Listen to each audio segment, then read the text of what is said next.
Aliyu.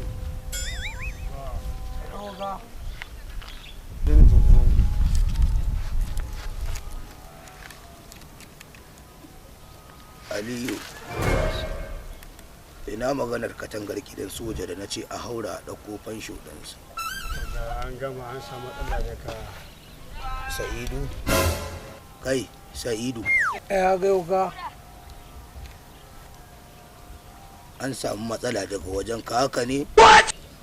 Wada, amma ka san matsalan kaɗan ce saboda ran da muka kama kajin nan lokacin ana sha'ani kawai ka tashi Allah wuce Sa'idu gari wata ran zan cire ma kunni. Allah in ana samun matsala. Sori uga, ai wannan shine farko. Ka rasa ma inda za ka yi maganar satar kaji sai nan. Uga, ringa gyarawa ba sata ba busy uga. Ka gane? Idan aka samu 'yan fulani an da daga kiwo an ɗauki saniya ɗaya ko biyu an yi gefe da ita. In saniya ba ta samu ba, 'yan tsofaffin matan nan da suke wucewa ta hanyar nan, ɗan ragon da suke ɗan rikowa a hannu, kawai a dinga cin riba biyu da matan duk da sun tsofa. Ai ba iyayenka ba ne. Ka ji wannan? Don muka yaka za mu samu zaman lafiya saboda mu ba wanda muke tsoro duk garin nan. Kama ji wani labari ne uga. Me ya faru Aliyu? Yan banga na ga an kawo a garin nan da yawa. Kai Aliyu. Kuma ba gudu ba ja da baya. To ai ba 'yan banga ba. Aliyu ina tabbatar maka mutanen nan ko gobe da yaƙi ne na fi ƙarfinsu kun fi ƙarfinsu. Ko kirib da kaki ne. Ko na yi redi harba mun fi ƙarfin mutum.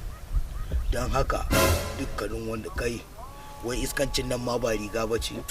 To wallahi tallahi hayar barin dami da addina za mu je mu ko ba ma ɗaya daga cikin irin mutanen nan ba duk mutumin da muka gane mu kalla masara mu kwaci. An gama uga. Wannan shine zai tabbatar da cewar mun ci riba kuruciyar mu. Wannan shine haka yake uga.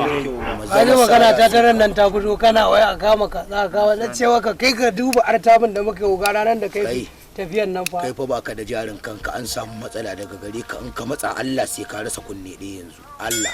Kun san ma me ne wai biya nake kurata. Wai yanzu ma wai dan tadin nan da mutum ke yi da bebin sama yana kai karfe 10 dare wai an hana sai da rika kora mutane gida kawai yanzu. Kai Jamilu ni abun ya fara isa na fa. Kai Jamilu sai ba zai yi ba. Kai wani tadi lalla kawai haura shine bebin mutum ya tadi da bebin sama na. Ka samu do kawai shine bebi ana magana ba sai da Jamilu nan maganan mata muke ana magana maza kana magana ana maganar jawo inda zai kudi zai zo kana cewa mutane ta ma me za mu da wani sawa rike kudi za su biyo ka fa.